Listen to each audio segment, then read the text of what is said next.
بسم اللہ الرحمن الرحیم۔ ناظرین السلام علیکم۔ کل ہم نے آپ کو زرداری صاحب کا بتایا تھا، تو آج اس سے مزید کیا کہنا چاہیے، چار چاند لگے ہوئے ہیں۔ خبریں یہ ہیں کہ آپ کو پتہ ہی ہے حمزہ شہباز شریف صاحب بھی گرفتار ہو گئے، ان کی بھی ضمانت خارج ہو گئی، اور لندن سے خبر آئی کہ الطاف حسین وہ بھی گرفتار کر لیے گئے۔ اب حمزہ شہباز انٹچیبل، ان کو بہت زیادہ زوم تھا، اور یہ پرسیپشن ہوتا جا رہا تھا کہ جو اکاؤنٹیبلٹی کا پروسیس ہے وہ ہو نہیں رہا، اور یہ پرسیپشن دن بدن تقویت پکڑ رہا تھا کہ کوئی ڈیل ہے، کوئی ڈھیل ہے، اس طرح کی چیزیں۔ تو کل سے آج تک آصف زرداری صاحب کی گرفتاری، حمزہ شہباز کی گرفتاری، تو وہ ڈیل کا جو ہے ایک پرسیپشن، اس کا تو ہو گیا ستیہ ناس، اور اب شروع ہو گئی ہیں گرفتاریاں۔ یہ حمزہ شہباز صاحب بہت پہلے گرفتار ہو جاتے اگر یہ ہائی کورٹ سے وہ ریلیف نہ حاصل کر پاتے، جو کہ عدالتی تاریخ میں پہلے کبھی نہیں ہوا، کہ ملزم نہیں تھا اور ملزم کی عدم حاضری میں ہی ان کو بیل دے دی گئی، بیل بیفور اریسٹ۔ اگر اس دن جب حمزہ شہباز کو لینے گئے تھے نیب والے، اگر اس دن کا صرف اس ایریے کا، اس گھر کا صرف ٹیلی فون کا ریکارڈ نکلوا لیا جائے کہ شہباز شریف صاحب نے اور حمزہ شہباز نے اس دن کتنے لوگوں سے رابطہ کیا اور کس کس سے کیا اور کس نے کس کو پیغام بھیجا، اور پھر یہ ساری چیزیں ہوئیں، تو سارا معاملہ سمجھ آ جائے گا۔ تو کیونکہ مینیج تو کر رہے تھے یہ،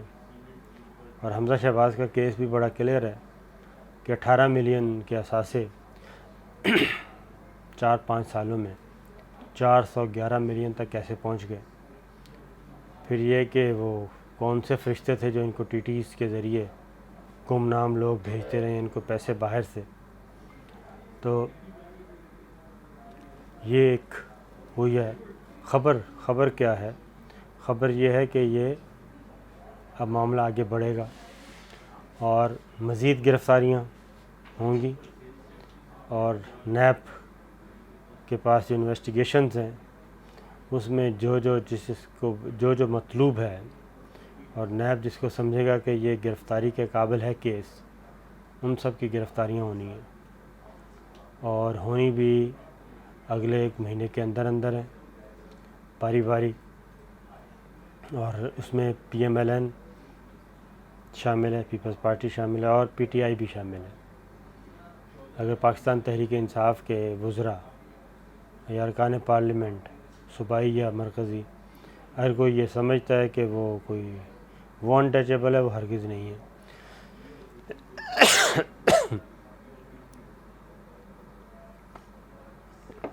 ان کی بھی گرفتاریاں ہونی ہیں۔ بیوروکریٹس کی لسٹ موجود ہے، وہ نیب کے ریڈار میں ہیں، وہ گرفتار ہوں گے۔ اب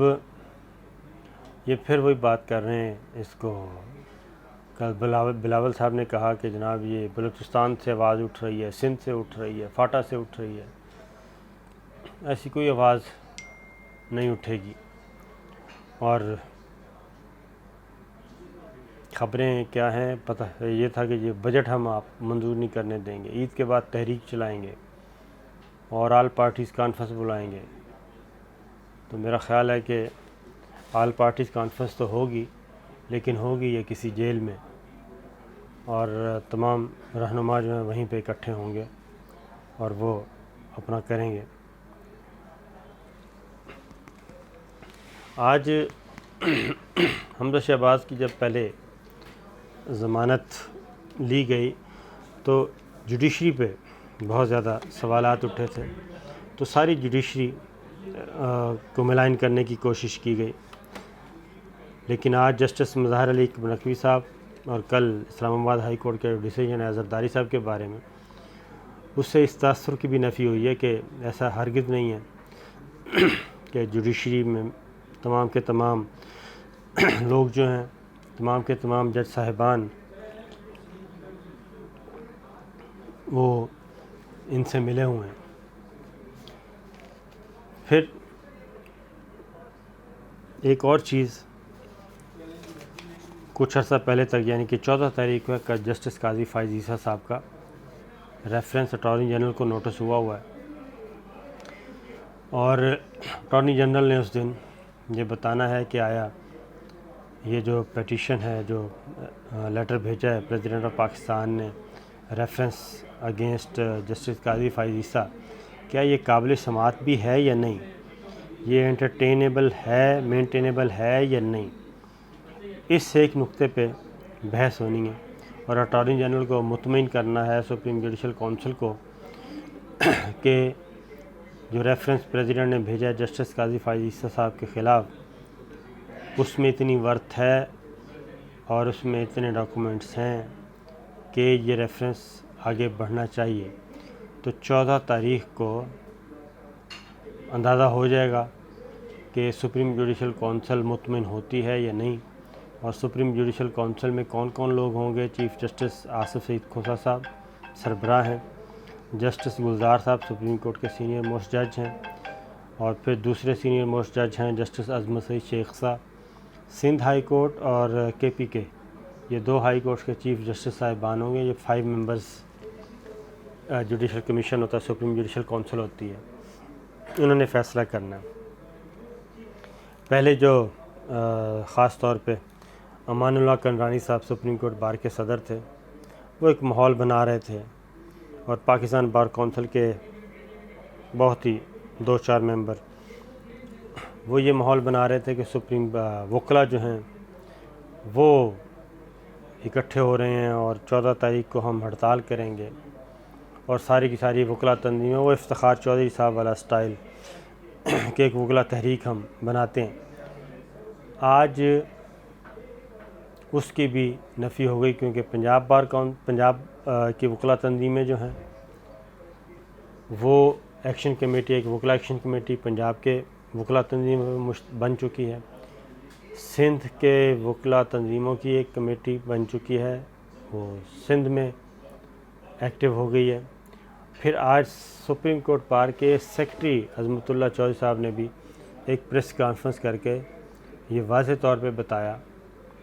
کہ امان اللہ کنرانی صدر سپریم کورٹ بار کی رائے ان کی ذاتی رائے ہے، اور اس بارے میں ہم سے پوچھا ہی نہیں گیا، لہٰذا 14 تاریخ کی جو ہڑتال کی کال ہے وہ بھی اب دم توڑتی جا رہی ہے، اور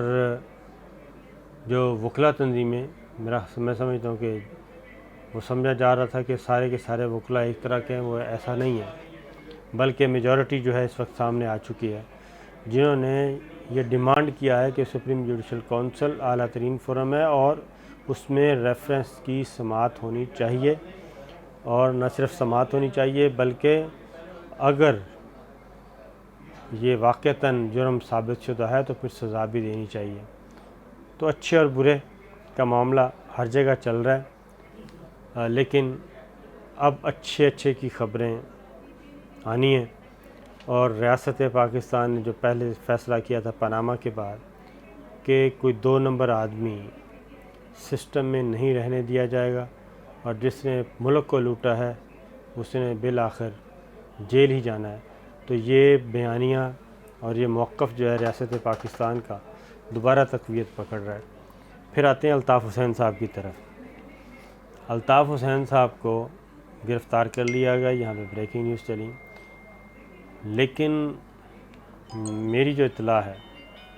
وہ یہ ہے کہ اب تو برطانوی انٹیلیجنس ایجنسیز یہ چاہتی ہیں کہ الطاف حسین صاحب جو ہیں، صاحب تو نہیں کہنا چاہیے، ایک ٹیررسٹ کو کیا صاحب کہنا، الطاف حسین جو ہے اس کو کسی بھی طریقے سے پاکستان بھیجیں، کیونکہ الطاف حسین ایک مردہ جانور کا نام ہے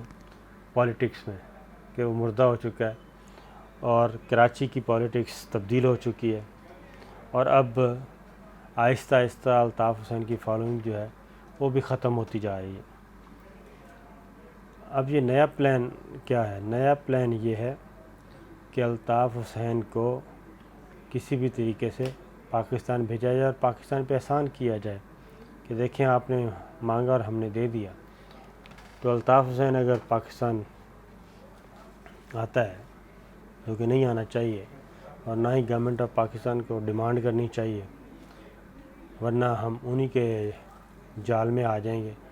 کیونکہ الطاف حسین اگر آتا ہے تو پھر جو لوگ فیصلہ کر چکے ہیں ایم کیو ایم چھوڑنے کا، وہ خواہ ورکر ہیں، کارکن ہیں یا اوپر لیڈر ہیں، وہ ان کی جانوں کو بھی خطرہ، اور پلس جو ان کے لوگ ابھی بھی موجود ہیں انڈر گراؤنڈ ہیں، وہ سارے کے سارے ایکٹیو ہوں گے۔ جو مجھے لگتا ہے، میرا اندازہ تجزیہ ہے کہ الطاف حسین کو برطانوی حکومت دانستہ طور پہ پاکستان بھیجنا چاہتی ہے تاکہ وہ سمپیتھیز حاصل کریں اور الطاف حسین پھر خبروں میں ان ہوں، اور جو کراچی عالمی اسٹیبلشمنٹ کے نرغے سے نکلتا جا رہا ہے اس پہ روک ٹوک لگائی جائے، اور الطاف حسین جو ہے اگر پاکستان جاتا ہے اور پاکستان میں رہ کر، یعنی کہ کراچی، تو اس سے پاکستان میں کراچی میں انریسٹ بڑھے گا۔ اس لیے میں سمجھتا ہوں کہ وزیر داخلہ نے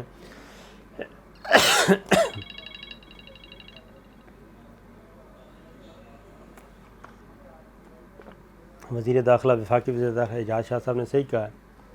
کہ الطاف حسین برطانوی شہری ہے، پاکستان کا شہری نہیں ہے، اس لیے ہمارا اس سے کوئی سروکار نہیں ہے۔ تو یہ پاکستان کی گورنمنٹ کو بھی اس سے بچنا چاہیے کہ وہ اس جال میں نہیں آنا چاہیے کہ الطاف حسین جو ہے اس کو پاکستان لایا جائے، کیونکہ اگر وہ آ گیا تو آپ دیکھیں کہ یہاں پہ تو جو بھی پکڑا جاتا ہے وہ وی آئی پی جیل میں وہ ایک گھر داماد کی طرح کا زندگی انجوائے کر رہا ہوتا ہے۔ تو یہ تھیں آج کی کچھ چیزیں جو شیئر کرنی تھیں، اور ایک واحد لائن یہی ہے کہ پاکستان میں جو اکاؤنٹیبلٹی کا پروسیس شروع ہوا تھا وہ اپنے منطقی انجام کو پہنچے گا، درمیان میں کوئی ڈیل ویل نہیں ہونے والی۔ سلو ہو سکتا ہے بعض اوقات حکمت کے تحت، لیکن الٹیمیٹ جو ہے ان کا ستیہ ناش ہی ہے۔